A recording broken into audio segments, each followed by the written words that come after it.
Welcome to Sharing the Middle, where recovering perfectionists, overachievers, and anyone in the middle of a struggle come together to learn to embrace the messy middles of life. I'm Lacey, your friend in the middle and guide, whose claim to fame this week is feeding my dog 2 mornings in a row. Usually my husband has to do this because mornings are a very hard time for me, even though I used to love mornings, but this week mornings are back and I've been able to do it 2 days in a row. Yes. Today's mini episode it's a not so mini episode because I had my husband Joe join me for the Advice from the Middle and Lacey Love sections, and we got chatting about marriage and our thoughts on advice on marriage and what makes our marriage successful. So you do start off with an essay from the middle from me, and then it's a long Lacey and Joe show, but I think there's some good snippets in there, and I can't wait to hear what you think. Let's jump right in.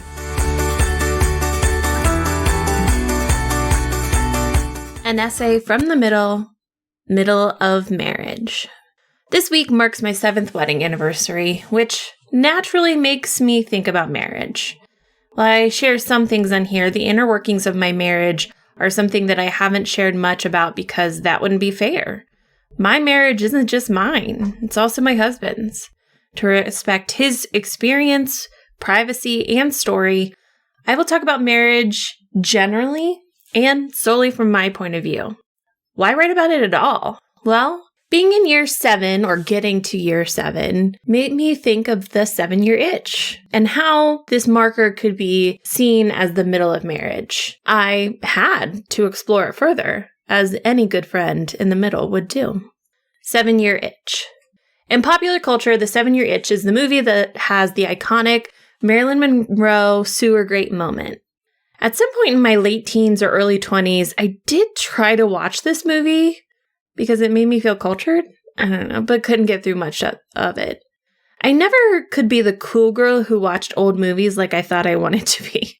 That being said, it made enough of an impact for me to remember that the 7th year of marriage is when satisfaction greatly declines. I did some very serious research and found that the 7-year itch is a popular belief, sometimes quoted as having psychological backing, that happiness in a marriage or a long-term romantic relationship declines after or around 7 years. From Wikipedia. If the phrase sometimes quoted as having a psychological backing doesn't make you believe in it, I don't know what will. In all seriousness, take a look at the article because it does talk about marriage satisfaction and divorce rates, which I found very interesting.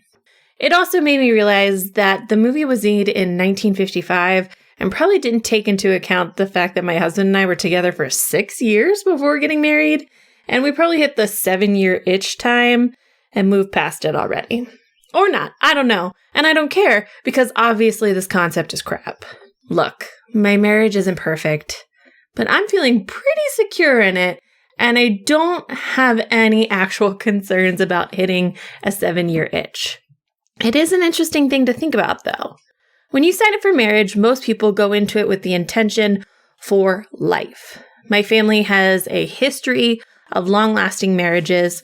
My grandparents were married for 63 years, and my parents are going on their 43rd this year. If I go by these examples in my life, 7 years is nothing. I do think that this 7-year itch might mark the true middle of marriage. Certainly no longer newlyweds or in the early years of your marriage. Marriage could definitely feel like a never-ending middle. There's no expected end. As I write this, I realize that while divorce can be devastating, it's not a failure. It's simply the end to a middle that didn't need to continue. It could end up being a much-needed end. Marriage is deeply personal. I was scared to write those last 2 sentences. We all have our own individual beliefs about marriage and what it should look like, the rules surrounding it, all of that. I would never want someone who has gone through a divorce to think that I was placing any kind of judgment on them, whether positive or negative. In the same way, when someone declares that they don't want to get married, I don't have an opinion. Marriage is not something to be compared. I've learned it's kind of like my relationship with clothing. The way something fits on me is going to be way different than how it fits on someone else, so we can make our own choices about what fits. I can admire someone else's, I can see something work for them and not for me, and opt out of trends or advice that doesn't serve me. At the end of the day, I see my marriage as sacred. It's not sacred because of any religious beliefs or because it's perfect. It's sacred because it's mine. Marriage is communication. The one piece of advice or consideration I will leave you with is that marriage is built through communication. Whether you like it or not, you are always communicating and creating meaning together. Sometimes, especially in a marriage, the choice to not communicate is communicating meaning anyway. Consider the meaning you're creating together and continue to work to make sure the meaning is truly something shared and that you want. I am proud of the meaning that we've created over the past 7 years.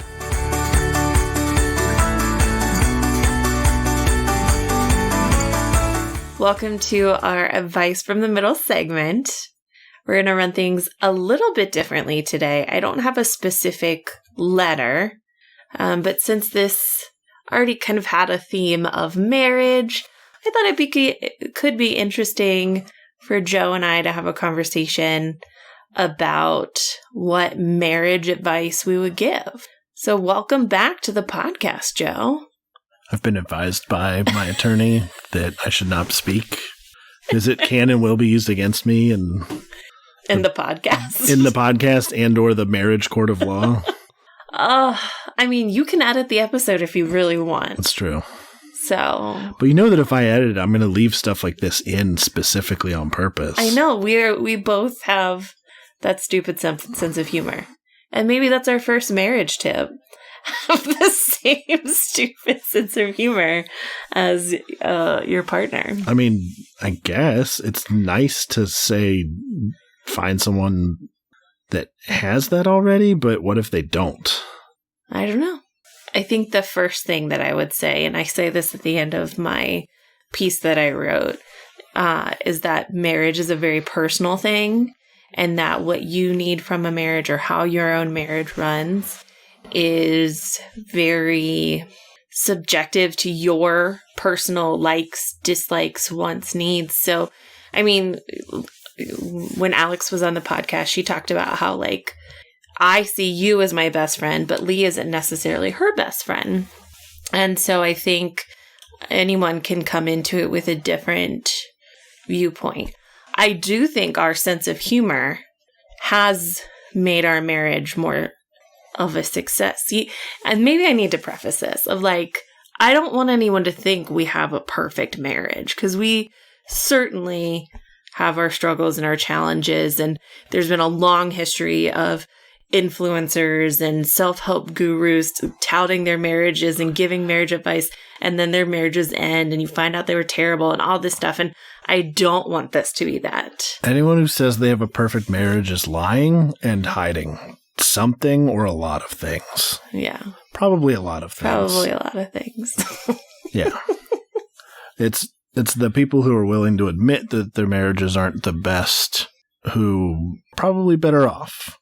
Especially because a certain level of honesty is very much required.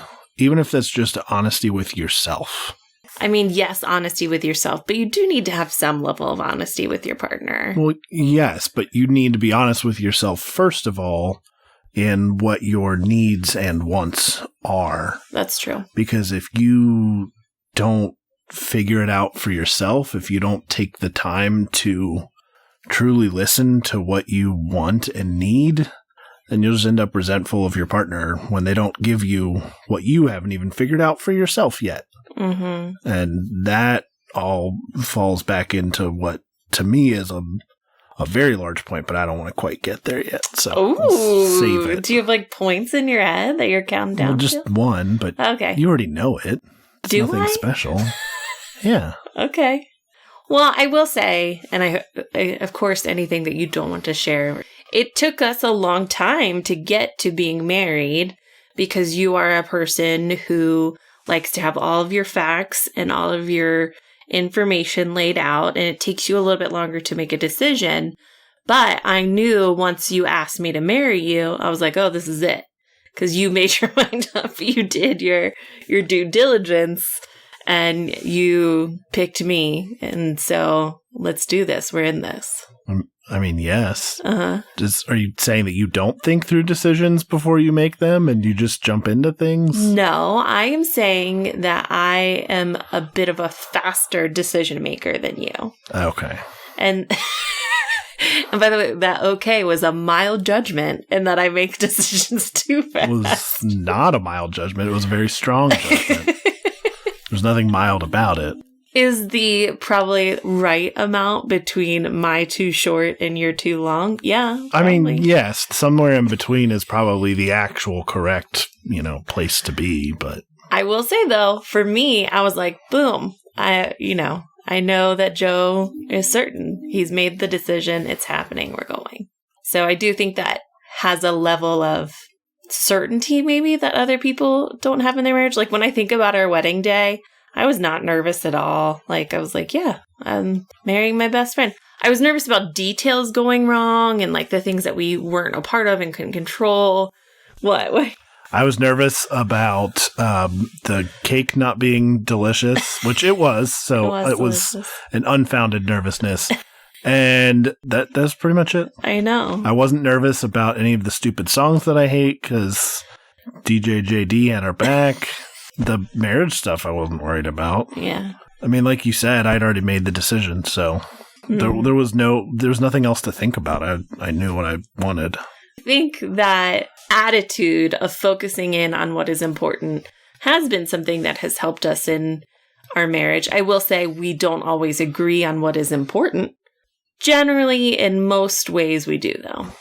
I mean, it depends on what you're talking about when you say what's important. Like, if you're referring to just the wedding, yes, of course, we made sure that the wedding was what we wanted. Yeah. It was about us. It wasn't about anyone else. There were songs that we said no to. There were... Love Shack. Joe didn't want Love Shack. Very much no. There were wedding activities that we didn't want. We didn't want people clinking their glasses throughout the night, forcing us to kiss, which is just awful.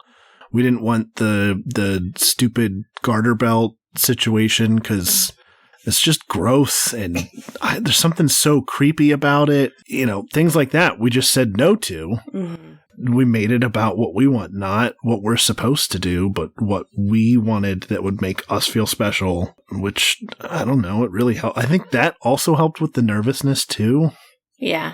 Not that there was any, but I guess it helped us to not be nervous at all. Because everything we did was for us. It wasn't for anyone else. That's true. So we picked what was important for us for our wedding. That was a pretty easy compromise because we both wanted more or less the same thing. Mm-hmm. What's important is also can be very different when it comes to values. Yeah. So I think one of the things that before we got married, we were very sure of this because we took our time getting there. Not as long as some people, though. It really wasn't that long of an amount of time. But it was 6 years. Like, I mean, that's. But I'd asked you to marry me before we got to 6 years, so it was 5. It was 5. It was 5. That is not that long of a period of time. Okay. I know plenty of people who were married or dating for longer than 5 years who are no longer together. So, not that's neither here nor there. We discussed what was important to each of us, and turns out we both have the same values. Mm-hmm. And I think that if in discussing what is important for both parties, if you can't come to some sort of agreement, it may not work out, but it depends on what it is. Some items are small, some items are big, Yeah, and you get to decide what's small and big. That's part of the process. I mean, right. I know you and I have very similar views about the world and our place in it and how we wanted to raise our children and that kind of stuff. Now, when it gets into the nitty-gritty of parenting, all bets are off, but on the big stuff of parenting. Yeah. But that's, first of all, if we were perfectly in sync on everything, that would be boring. It would be boring. And our children would also be boring. And our children are not boring. Children are very not boring. They're pretty cool. They do all right. But I think it kind of goes back to what I was saying of like, you and I, a sense of humor is a really big deal for us. We both have that as a high value in our life of laughter and not taking everything too seriously. Like, I couldn't imagine being with someone who takes things so seriously. Yeah, that would. For a second, I thought you were going to really go straight man and be like, well, what do you mean? That would be awful. Our core values, what's important to us is in sync. Yeah. We both feel the same way about political issues. We both feel the same way about societal issues. Mm-hmm. We both feel the same way about the larger overall parenting issues. We are somewhat in line on money issues. And I think if we weren't, that wouldn't necessarily be a bad thing, but you have to decide what are the things that are important to you and make sure that they're also important to your partner in some way. Yeah. You know, if I feel very strongly about women's issues or like, you know, other aspects of society and my partner doesn't agree with me, that's not to say you can't have a relationship with that person. Certainly, you know, it's not to say you can't have a long-term relationship with that person, but you have to decide how important that is to you. If women's rights are the most important thing to you, if your partner's not in sync, that's not something you're necessarily just going to get over if it's one of your top values. Now, if that's low on your list of values, that's probably something you can get over. And I would also say if those things are very different and they are important, you got to have some real good communication tools to get over that. Aren't on the same page on those things. You got to figure out how to bridge that gap real good. Yeah. Any other marriage thoughts, old Broseph? Plenty. Well, we've only discussed one single point so far. I know. Are you trying to wrap it up? No, just technically it's a mini episode and we're at almost 20 minutes. I mean, first of all, half of this is going to be cut out. It's probably me going into the microphone anyway. So that's all going to disappear, except for what just happened, because I can almost guarantee even if I'm the one editing, that's probably still going to be left in there, just because it's super awkward and, you know. Real quick, it's editing, Lacey, and as I was editing, I realized, you know, this is a really great stopping point that I actually am going to save the second half of Joe and I's conversation for the mini episode next week. So come back next week for Joe and I to finish up our conversation about marriage and marriage advice, and we'll just jump right into Lacey Loves now. Why are we pausing again? I hate you. So our final segment is Lacey Loves, where I talk about things that I love this week, and really just with kind of thoughts and what's on my mind. And I'm going to start with one of the most delightful shows that I've watched in a long time, called Jury Duty. It is on Amazon's Freevee channel. Like, I don't know what the right terminology is, but it's their free streaming. I would have thought I would have hated it. I mean, as a matter of fact, in the beginning, Joe was like, I don't understand how you like this. Because it could come off like punked, like very mean. I don't like pranks. I think often pranks are mean. But, so the way this show is it's all actors who are doing a fake trial. And then there's one guy who doesn't know that it's fake. And he is there participating in a documentary about jury duty. Again, you would think that it is mean-spirited, but they either picked just the right person or they did such a good job of setting it up for him to be the hero. And does this man step up to make it lovely? His name's Ronald, which makes it so much better. It does actually make it better. And whose name is Ronald? He is. But I love that he's Ronald and he's like a 29-year-old white dude who I would have gone to high school with. Like, you know what I mean? Yeah. Yes.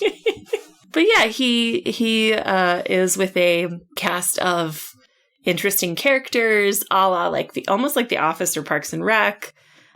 There's even James Marsden acting like James Marsden, the actor, and it's funny. There's some very outlandish parts, but this man, and they become this little community, and this man really starts to love them, and he wants to help them and connect with them, and it is lovely. It is lovely. So I watched it all myself. I made Joe watch it. I think you have 2 more episodes left. I don't know how many are left. I think he still has 2 more episodes left. I'm excited because the final episode, they do tell him, so you get to kind of see the behind the scenes. And I love some process, and that gives you some insight in the process. The other thing that Joe, do you have any jury duty thoughts before I go on, since I've made you watch it? No, I feel like you covered it pretty well. Have I made jokes about James Marsden? Yeah. Because people don't know that he's James Marsden. It's funny. Anywho, what? You were going to say something? No, you'd have to watch the show to get it. Yeah. The other thing that I love is kind of a preemptive love. So I apologize. So on TikTok, multiple times now, I've seen people do this hack where they take a vegetable tray and they put it together and put it in their fridge so that it's an easy access point to have vegetables as a snack throughout the week. And there is something about it just being there in the tray with a dip in the middle that I was like, oh my gosh, yeah, I would totally reach for that. Joe's, well, are you not smiling at me? I mean, I am, but you're absolutely correct. It just makes it so much more accessible. So yeah. Got the vegetable tray today. We're going to be putting in an order for groceries probably tomorrow. Next week, I'll update you on how the veggie tray goes. But I am weirdly excited about making a veggie tray to keep in the refrigerator to be able to grab snacks. I was also thinking that I do think it would also be good for for dinners for the kids to just have those cut up vegetables on hand as well. Any thoughts? I mean that was me to you. They get veggies often. So I know they do, but I'm just saying that's another option. I mean, in terms of convenience, it'll be nice. Yes, that's what I'm saying. Thank you for that validation. I did link the veggie tray that I got from Amazon because if you buy something from it, I get 35 cents, and I will take that 35 cents. Heck yeah. Is there anything that you've loved particularly this week, Joe? Anything that could have an Amazon link that we could get 35 cents if somebody wants to buy it? I got kitchen gloves that I'm very excited to use so that I can handle meat without constantly washing my hands or getting ground beef fat, soaked into my skin. So I'm very much looking forward to being able to make stuff in the kitchen without constantly having to wash my hands and go through that whole mess. So yes, kitchen gloves. Kitchen gloves. There it is. All right. Thanks for joining me today, Joe. It's a pleasure to be here. You are by popular demand. I've had people request bring back Joe. What, one person? One vocal person. Okay. Who has brought it up twice now. I don't think one person counts as people. But I appreciate. If it's more than one conversation, I think that's a vocal enough. Sure. Thank you so much for joining me in the middle today. I genuinely have no idea what this episode is going to end up looking like, so. Cue the music.